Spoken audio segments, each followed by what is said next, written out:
Welcome to Bite Size PL, professional learning you can consume during lunch or on a dog walk or while you practice your golf swing. Our goal is to provide meaningful, engaging, and brief conversations for educators. I'm Jared, and my co-host today is Jenette. And our guest today is the acclaimed researcher, Dr. Peter Liljedahl, and the author of Building Thinking Classrooms, who joins us from Vancouver, Canada. Yes, welcome. Welcome. Thank you, Peter, for joining us. To kick things off and kind of introduce you, I told Jared I'd like to share my first exposure to your work and how it has obsessed me since then.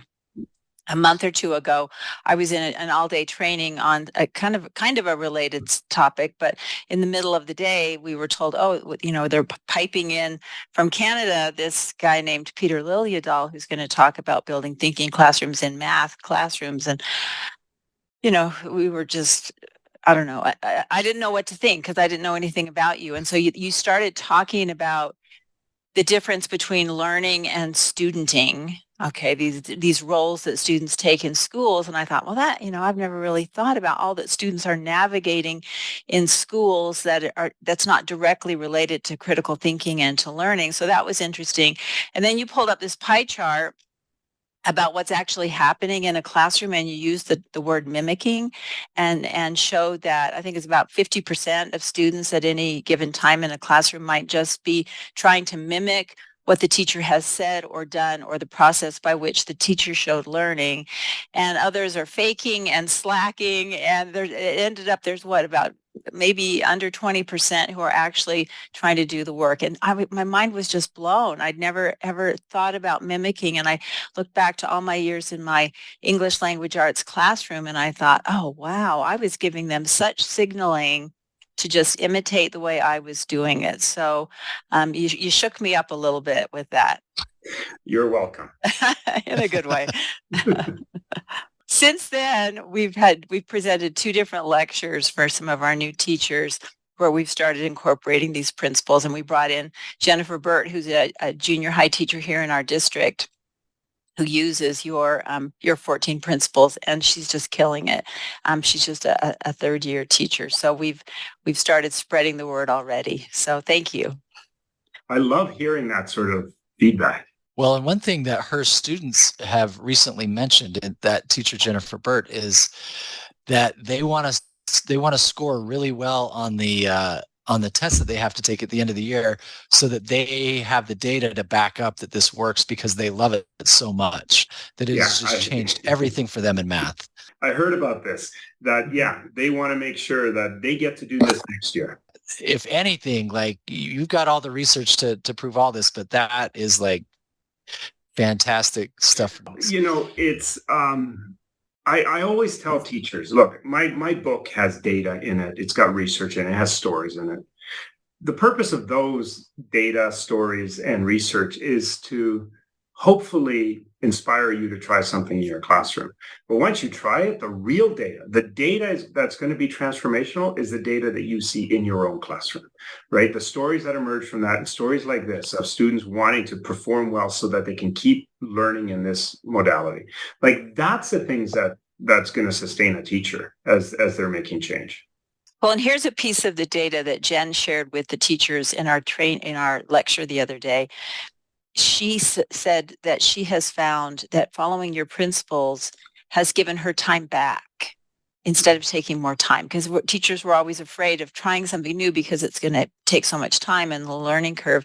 But she said, compared to colleagues who are taking things home to grade for hours and hours and hours over a weekend or a holiday even, she feels like it's freed up time for her. So even just that little anecdotal data point is huge to share with teachers. Yeah, absolutely.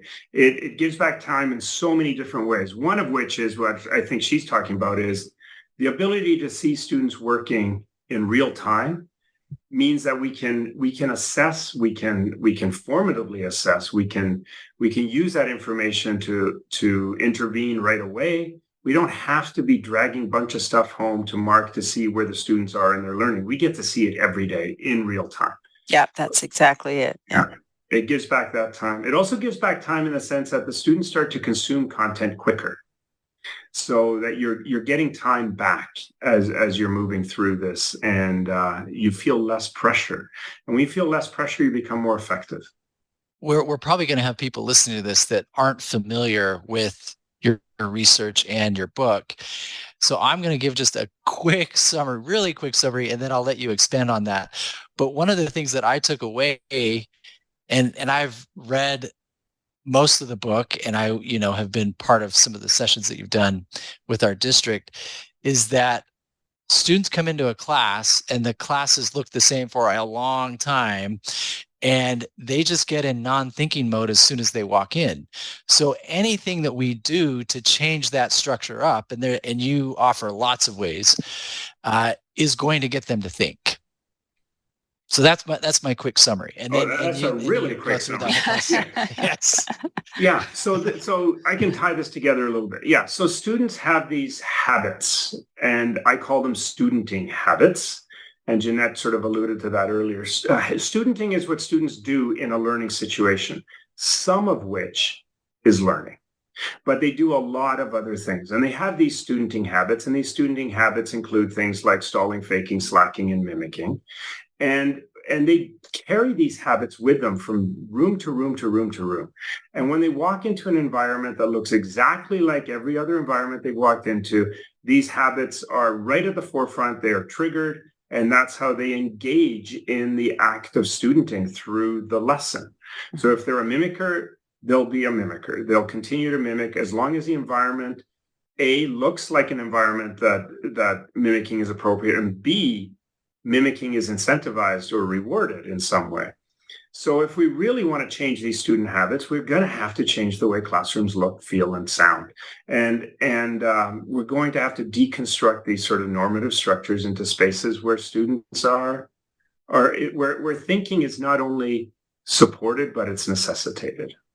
Well, I'm going to ask the really hard question that I've needed to know since I picked up the book and read through it. When is building thinking classrooms in the content areas coming out? Because we need to apply this to every kind of classroom now. So it's eventually, like when I first sat down to write this book, there was a lot of discussion as to whether I should write it cross-curricular or specifically in mathematics. We chose mathematics because there was already a huge movement in mathematics of teachers who had been following my work through white papers I was writing and workshops and keynotes I was doing. So we felt that was the audience that we should first write for. But the cross-curricular one will eventually come out. But in the meantime, we are applying. This building thinking classrooms is being applied in every subject area right now. Yes. Not as robustly as mathematics. And what changes is chapter 1, because what constitutes a thinking task in language arts is different than mathematics. And what constitutes a sequence of thinking tasks, which is chapter 9, is different in humanities than it is in, for example, the sciences. So those are the main differences. Those are really small differences. And the teachers bring that sort of content knowledge expertise to the pedagogy anyway. So it really is relevant. There's many teachers. I remember seeing this tweet. It was just a photograph, and then it said, a Canadian science teacher trying to convince a bunch of American social studies teachers that they should read a book about mathematics. Good luck with that. but it was this idea that this is so invariant. These ideas, like thinking is a necessary precursor to learning. That is not a math-specific statement. And it applies in every content area. Thinking is a necessary precursor to learning. And are our students thinking enough? And if not, what is it about our environment that is sort of incentivizing non-thinking behavior? And how do we change that environment? Yeah, I think that coming up with the problem-solving task, as you mentioned, is that the initial challenge for our teachers in other content areas. And that would be if I were still in my classroom, I'd be getting my team together, and we would be trying to figure out ways that we can have students working on those particular skills that we're working on and thinking tasks in a language arts classroom, and collect our bank, because as you point out at the beginning, they don't have to be super curricular. They're not necessarily, it's just getting kids in the habit of working in those groups, those random groups of 3 at a vertical surface and working on this task together. And then as Jen points out, for her, like I went out to her classroom, she's in constant motion. She's moving from group to group. She's helping them process. She's asking questions. She's got a big, strong teacher voice. So kids from across the room, you can tell are kind of listening when she's asking questions to other groups. And it's amazing. That could all happen in any kind of content area, but finding those thinking tasks will be the initial challenge, I think. So one of the things that I've been really focusing on around cross-curricular is exactly this idea. And what's interesting is it turns out not to be useful to think about it across content areas as much as around the types of activities we ask students to do. And as far as I can tell, and I'm not saying this is an exhaustive list, but I have found that in general, there are 5 types of activities we engage students in schools, cross-curricular.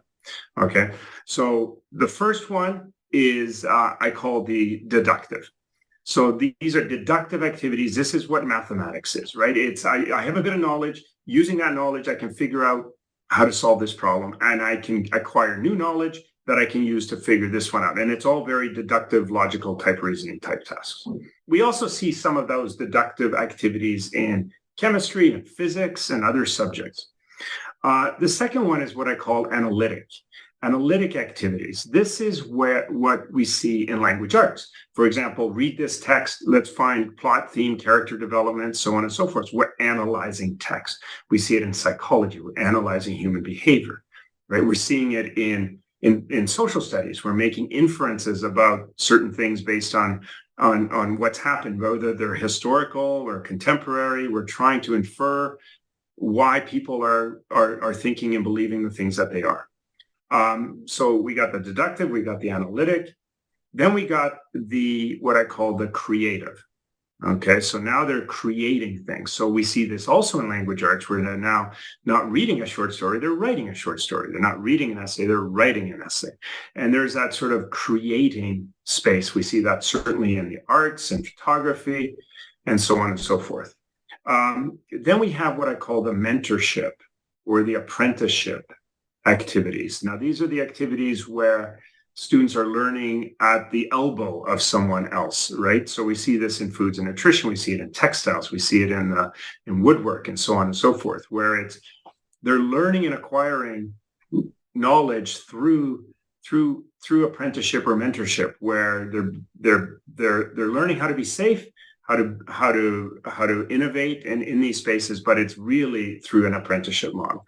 And the fifth one is what I call fact-based activity. This is where, okay, there's something I just got to give you here. There's no way for you to actually create or come up or deduce this on your own. It's just a fact. That is called a cumulus cloud, right? Like we see this kind of fact-based knowledge appearing in things like earth science, biology. We see it in social studies, geography in particular.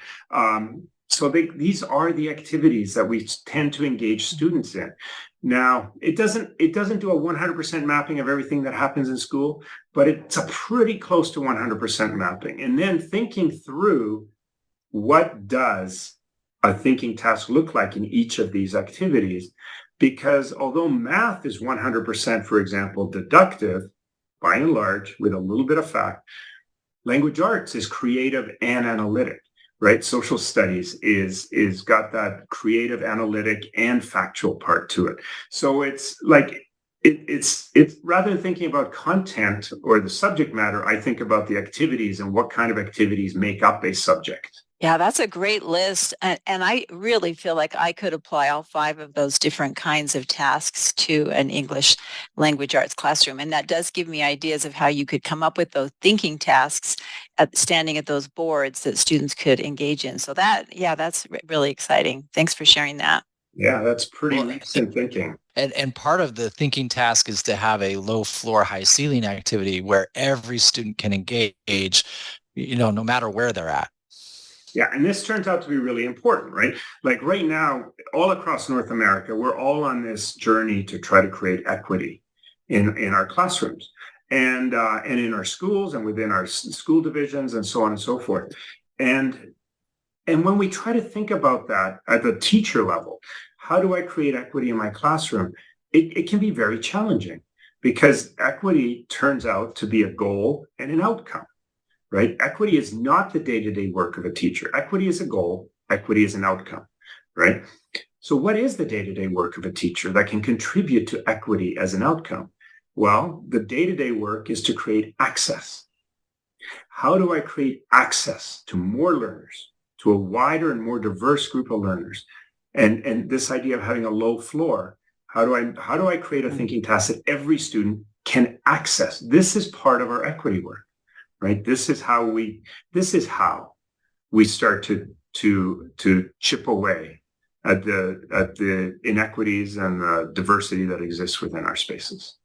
Well, and one of the other pieces that goes with that is the random groups of three that helps address the equity and diversity. And if you could speak to that as well, that'd be helpful. Yeah, certainly. So one of the big things that we found in our research was that the most common ways of grouping students, because collaborative work is pretty standard now in schools. Every teacher does some degree of collaboration, right? Some more than others. And the two dominant ways that teachers will group students is either they'll do what we call strategic grouping. This is where the teacher really carefully constructs the groups to meet some goal that they may have. So, for example, today I really want to differentiate. So I'm going to make ability groups, or today I really want to increase productivity, so I'm going to make mixed ability groups, or today I just really want peace and quiet, so I'm going to keep those certain students apart. Yeah, behavior, yeah, right. Motivated. So we have a goal, and we carefully construct the groups to meet that goal. This is very common in elementary school, right? We see some of it in middle school and high school, but by the time we get to high school, by and large, what we see teachers doing is work with who you want. Yeah. Which is what we call self-selected groupings, right? Or social groupings, because that's usually how they guide their decision-making. Well, it turned out that both of those groupings were highly ineffective for getting students to think. And ironically, for the exact same reason. Whether they were being grouped strategically or self-selected, they already knew what their role was. And for 80% of the students, their role was not to lead, it was not to think, it was to follow. Mm-hmm. So how do we disrupt this? How do we disrupt this behavior and this thinking and this disposition? It turned out random was the answer. So random groups, and random wasn't good enough. It had to be visibly random. We had to wrest the locus of control away from both the students and the teacher. We went to random, visibly random, so the students could see and believe that it was random. And then it had to be frequent, about once every 60 to 75 minutes. And the optimal group size was 3. And the data, there's so much data to show that this really creates better thinking environments, but it creates some really interesting byproducts. And Jared, you mentioned one of those. When we do think random groups in classrooms and we start interviewing students, they start saying things like, the teacher thinks we're all capable. Otherwise, they wouldn't do random groups. The teacher thinks we're all the same. Otherwise, they wouldn't do random groups. Like how we communicate to students that we see them as the same and as capable is really, really important. And random groups tends to do that well.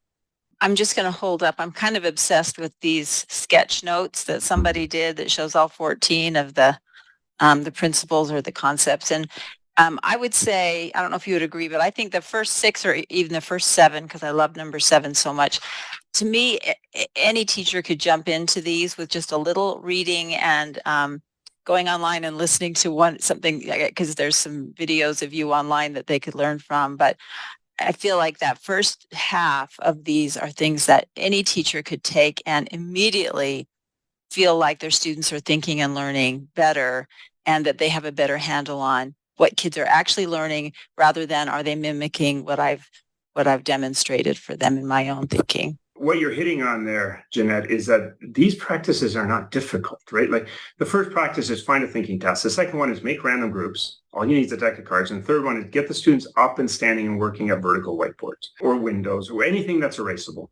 Those are not hard to do. They are not hard to do. They take courage and they take adjustments in our thinking and our beliefs, and we have to have trust that this is going to work. But just those first 3 practices alone, which the research shows are the first 3 that you should enact, and you should enact them together, are easy to enact. and have a huge impact. We go with those 3 practices alone, we go from 20% of students thinking for 20% of the time to 80% of students thinking for 80% of the time. Like, you see immediate effects. Yeah. And then after that, the other ones aren't that hard either. The ones you mentioned. In fact, the first 8 are all relatively easy to enact with high return on investment. Yeah. The ones after that, we're now getting into some really sophisticated pedagogy and so on, and they are important, but not to begin with. Our research shows clearly that this is a developmental framework. We don't jump in with all 14 practices. Right. It's developmental. It's developmental for us as teachers. It's developmental for students as learners. We take a step, they take a step. Then we take another step, then they take a step. And we kind of work our way up through the framework this way. And like you said, those first 8, they are very easy to implement. Mm-hmm. Well, Peter, we value your time and really appreciate you coming on here. And when we end the podcast, we always have our guests share a gift with the audience. And so we'd love to hear what your gift is. When I have time, I like reading novels, and I like reading sort of action spy books. And I especially love reading books that have sort of that show that there exists some sort of a subculture that exists among us that we're not aware of, right? So this is, I think, why I like these sort of spy type novels and so on. One of my favorite authors is an author by the name of Greg Hurwitz, and he has a series of book called Orphan X. And I just discovered last week that the latest book is coming out. So I'm looking forward to digging into that. And if anyone has those same sorts of, like those same flavors of novels as I do, I highly recommend the Orphan X series. Well, maybe they don't know that they have that flavor yet until they get in there and try it. So thank you for that. You've given us so much to think about, which is really the point of all this, is getting everyone to think about student thinking. So we really appreciate you joining us on the podcast today. And like was mentioned, so many of these things can be started really immediately by any teacher, any content area. Certainly the book is specific to math. And in our district, a lot of our math teachers are moving in this direction. So we definitely appreciate all your help at the district level as well. In ending our podcast, we'd like to thank our producer, Tom, for making us sound so good. And this season, we're putting the video of the podcast on YouTube, and you can continue listening on your favorite podcast app, and also check out the video on our YouTube channel. Check the show notes for the link. And thanks for joining us. Please like and subscribe and share the podcast with others. See you at school.